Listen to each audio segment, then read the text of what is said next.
Tudo bem? Como é que você tem passado? Vamos dar continuidade às nossas conversas e no papo de hoje vamos trabalhar a temática de argumentação jurídica. Nós já havíamos falado sobre retórica.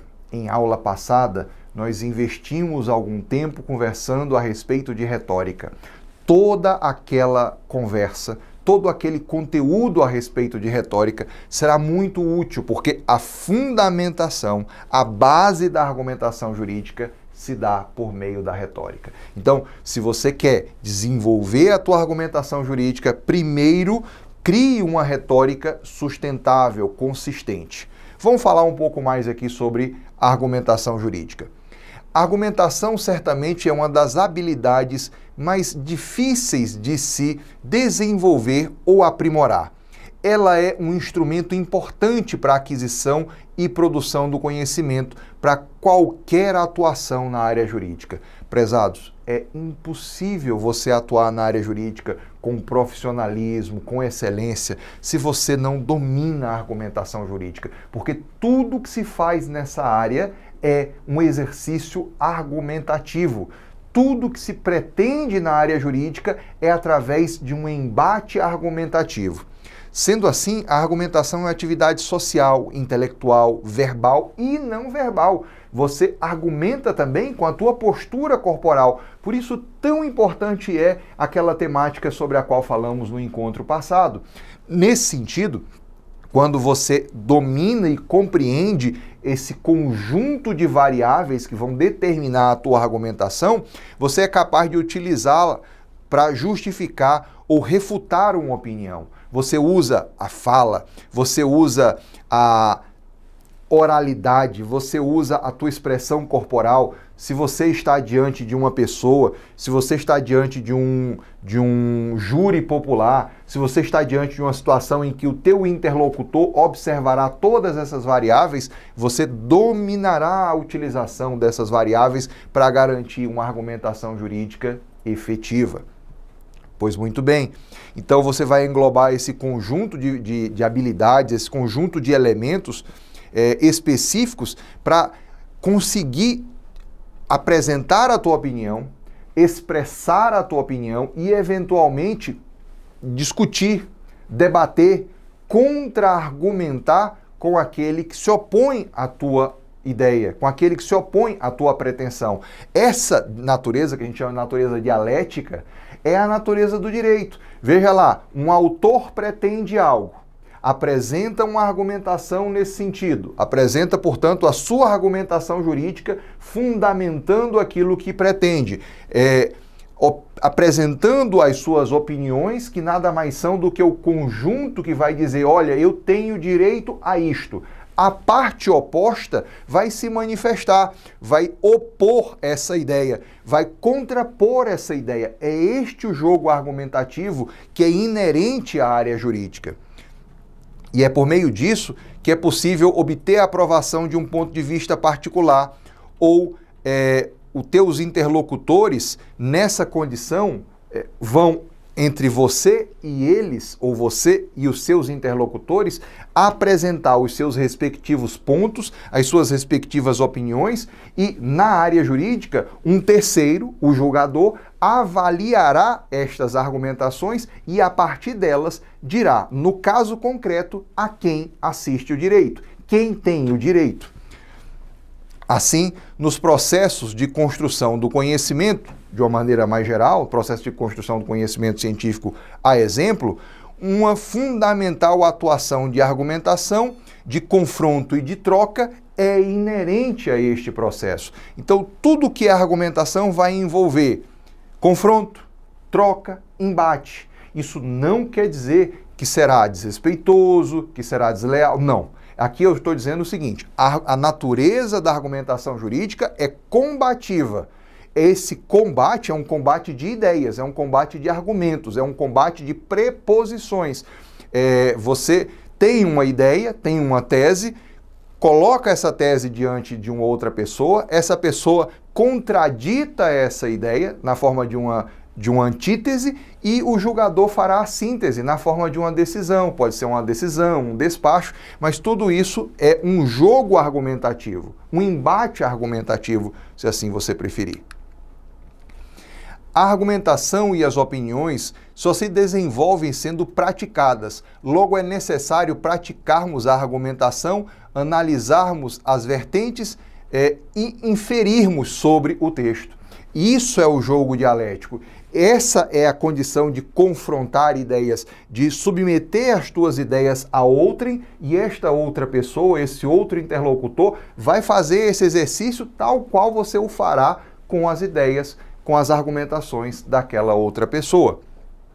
Argumentar cientificamente, ensina Costa, envolve indicar, criticar, avaliar, propor e sustentar ideias. Você só é capaz de sustentar ideias se você consegue fazer esta trajetória, se você consegue avançar nessa trajetória. A partir desse exercício, seremos capazes de justificar as nossas ideias diante de um confronto com uma pessoa que tenha ideias antagônicas, que é basicamente aquele jogo de argumentação, aquele embate de argumentação sobre o qual acabamos de falar. De fato, necessitamos aperfeiçoar a capacidade de argumentação e persuadir.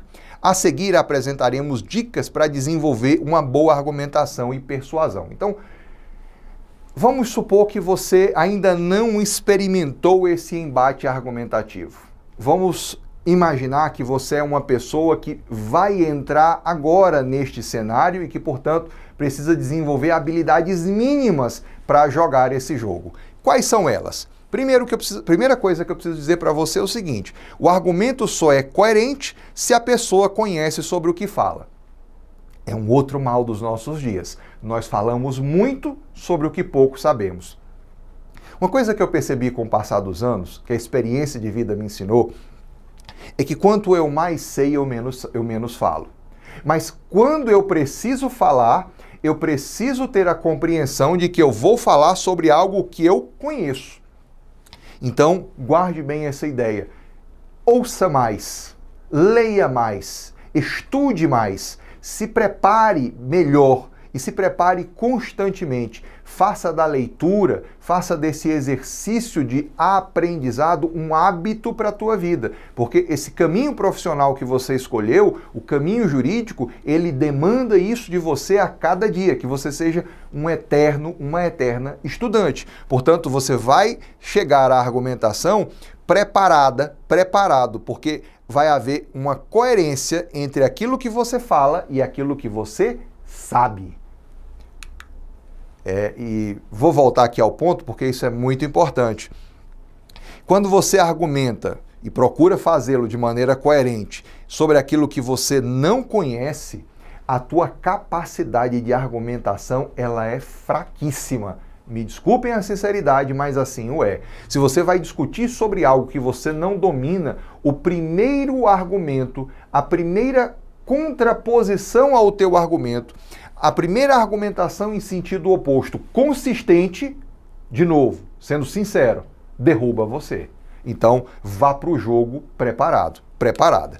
Outra coisa, faça com que o ouvinte antecipe a conclusão.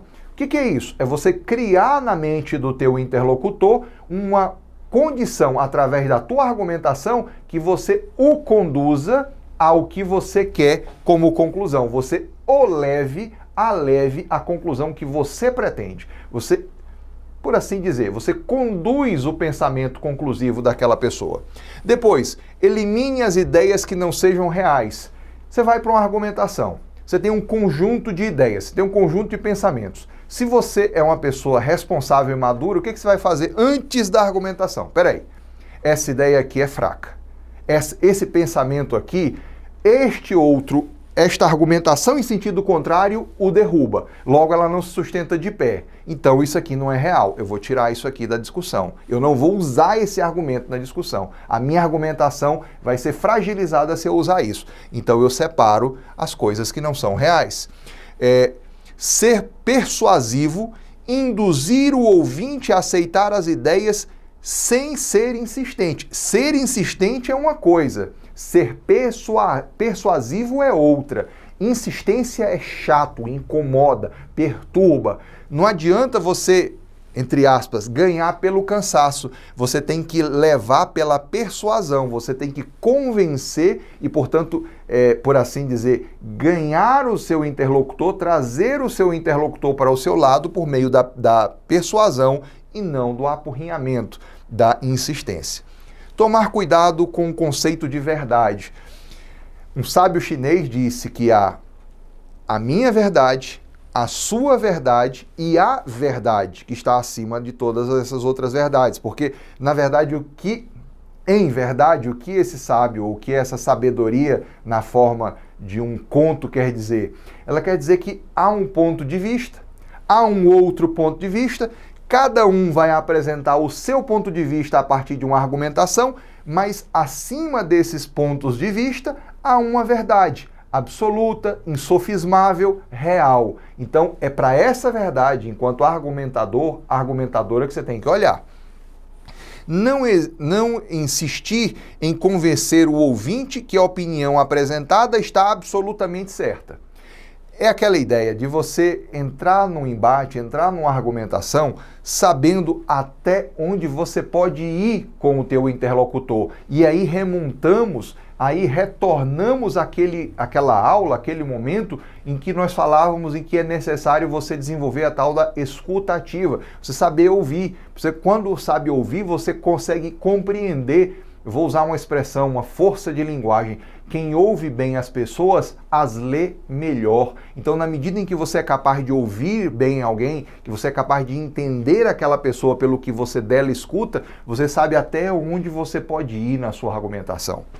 E usar a argumentação como um processo discursivo. Portanto, usar a argumentação com aquela lógica do discurso. Ideia principal, a gente chama de axioma, né? O princípio, o que você quer dizer, o núcleo da ideia que você está querendo argumentar ou defender, um desenvolvimento para essa ideia e um desfecho. Desfecho no qual você vai conseguir, ou por meio do qual você vai conseguir persuadir os seus interlocutores.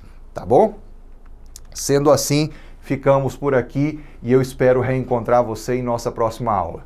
Repito o meu pedido, não deixa de acompanhar esse material na tua apostila. Bons estudos e até muito breve. Forte abraço.